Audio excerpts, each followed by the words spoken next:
Hey guys, how's it going? My name's Adam McMurchie. Today, I'm just going to talk you through some of the projects I've been working on in the past year or so.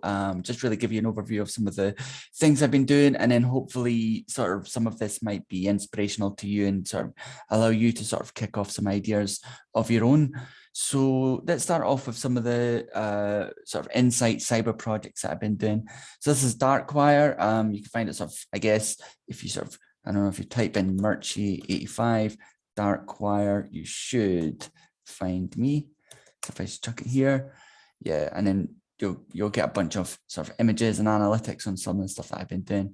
So essentially, what it is it's a insights app where I gather social media data from sort of Twitter, Reddit, LinkedIn, and use that to sort of for early identification of threats, sort of day zero vulnerabilities and things like that. Because generally, in my experience, I guess, uh, early insights and early warnings usually come most quickly from people rather than tools or sort of like the media or the news or the companies themselves. So I kind of like this approach, and what it does is it just basically pulls a bunch of feeds and creates some static pages and pushes them to my GitHub so people can just see them daily. I also have like a reporting in my GitHub repo as well. But yeah, so that's the sort of first thing I want to sort of just show you. The next thing I want to show you is so this is like something I did like a couple of years ago, kind of picking it up again.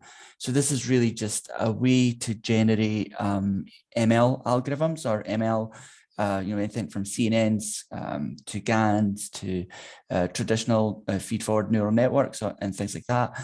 And the way it works is it basically uses the genetic algorithm along with some of my own sort of secret recipes to parse together code and generate these sort of AI kids, which then get evaluated and sort of pitted against each other. And so the winner comes out, the ones that produce the most quality. So you can tweak your bits and bobs here and then kick it off. I'm not going to do it because it takes a long, long time. Okay, next thing I want to showcase is my sort of dataless digital AI assistant. So what this really is it's a way of allowing you to sort of use like an Alexa or Siri or Cortana, but all of your data stays on your side.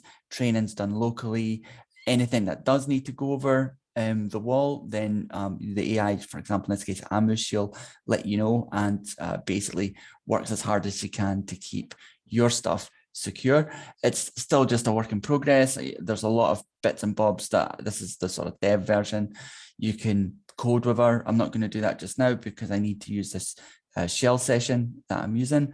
So it's linking into that. So you get news, she'll talk, you can jump into coding panels and bits and bobs and work through that. You get music in flight as you develop alongside her. And she produces solutions and can help you tweak your code.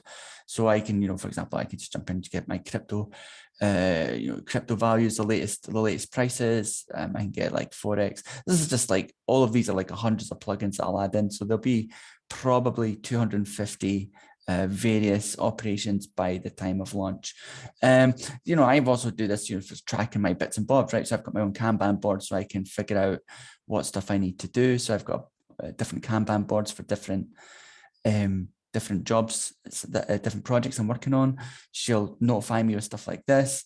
So yeah, she kind of keeps on top of my emails and everything you'd expect from a digital assistant. So that's it really. And now the sort of next thing I'm kind of working on at the moment is I'll just sort of show you me breaking it down. So I'm quite happy with this. I do have a GUI front end, but at the moment I'm not going to use it because it's easier just to work on the back end side while you're actually rolling out features. But like if I go to say Ground News and just pick a topic, right? So Ground News is a good website that aggregates various different sites. So you get, your left, center, and right bias breakdown. So yesterday in the UK was a sort of big fight between two British boxers. So we'll probably just go and pick that.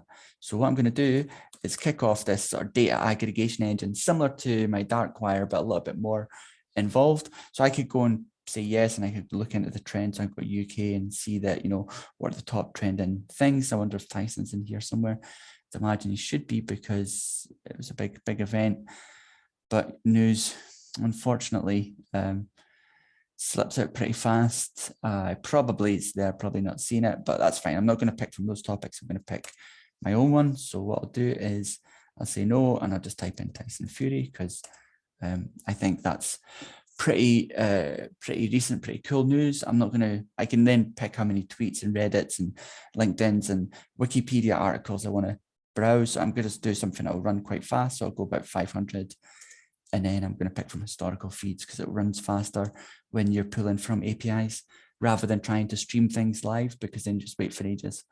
So what's happening here is it's reaching out to a bunch of different APIs and a bunch of different services that I've built, if the APIs don't exist. So Getter, Twitter, LinkedIn, Wikipedia,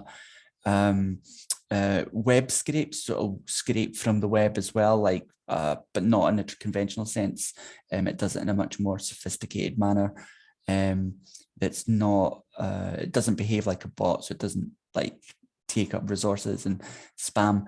So what it's doing now is it's at the Reddit part. You can see it's going through each subreddit and trying to see if it can find anything. And it's found, oh yeah, I found Tyson Fury in the sports section. No surprise, not found him in the politics or science.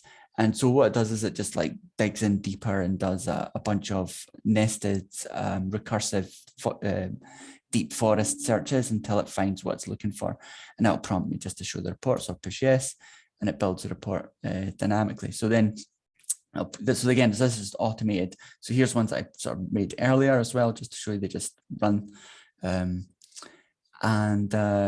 so where was I? I think I was this guy. So I can then break down, here's what people are actually tweeting about. You can see it more visually in a wordgram. This was a really touching moment. So yeah, it was a great scene. So it'll pick out the key images to share. And then, yeah, so we get a breakdown of what are the most important terms, what are the sort of generally people the tweeting coverage, what sort of people are tweeting. And I have an extra feature where I can actually do a low dig into the tweeters and find out who's fake and things who are fake bots. I've not added it in just because it's in my other one, so I just can't be bothered at the moment. But it's pretty straightforward. What you do is you would just basically have an algorithm that looks at sort of ages of profiles, run some analysis on the way that they speak and the content, try and build out a network tree of anything that they've connected with in the past, and basically build a predictivity model of how basically dodgy they are. So yeah, this is how people describe themselves, right? So obviously news, right? So that must mean there's a lot of news bots out there just tweeting his stuff. Sports companies, maybe sports fans there, so positive. People always love to describe themselves with the word love. And then it seems that there's not a lot of negatively subjective tweets, but again, that will be just based on the ML that I'm piggybacking off. I've got my own sentiment analysis. This is just for speed. And then, so this is more Reddit breakdown. So, these again, what people are talking about. And when you pull out from Reddit, you'll get a lot more longer forum stuff. So this can go sort of a bit deeper. I think somewhere I should be able to, yeah. So there was only really one subreddit. So I can then just navigate to that and just drill in. So I think that's it. I think that's the stuff. I've got a lot of games on the go as well. So I don't know. Let's see if I go to code. I don't know. It's be in my. I've got a few games I'm working on. Game dev. Let's try. I've not run them for a while. So I've got an AI simulation project. Football. Try this one. Haven't used it for a while. I literally don't know if this is even going to work because it's been a little while since I've used it. So we'll put this up and see what happens.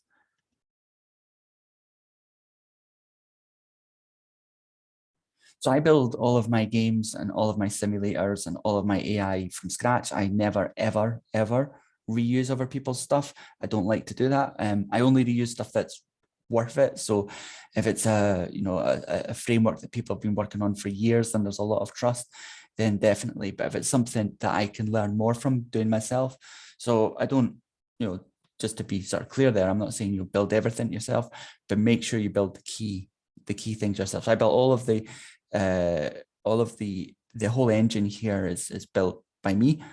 So this is a game where you basically, it's kind of like a mix between Drug Wars and GTA.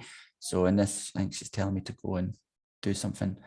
I'm not even reading it. So I'll jump in and start getting tabs. So go into auto buy. So, yep. So I can go on my phone and then go and check messages and whatever. And these are the different people that are going to be in the game.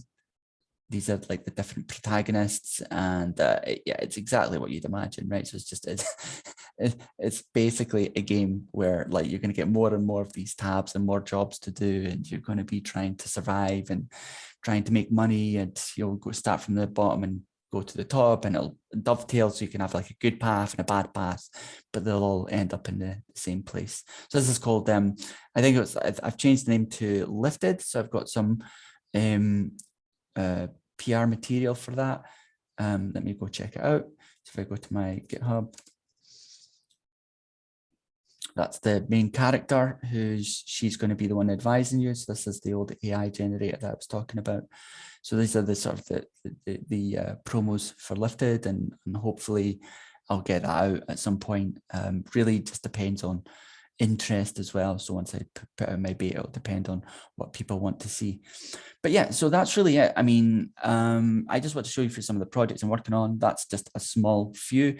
Obviously, I've got a lot more bigger secret ones, which I can't really share because I can't let any, knowledge or sort of IP stuff get out there, because I'm trying to keep ahead and trying to compete with some companies out there. So yeah, like if there's anything that you kind of liked the idea of and you want to learn how to do it, like I'm happy to talk you through and happy to give you the tips and point you into the right places where you can pick up the information you need to do what you want to do.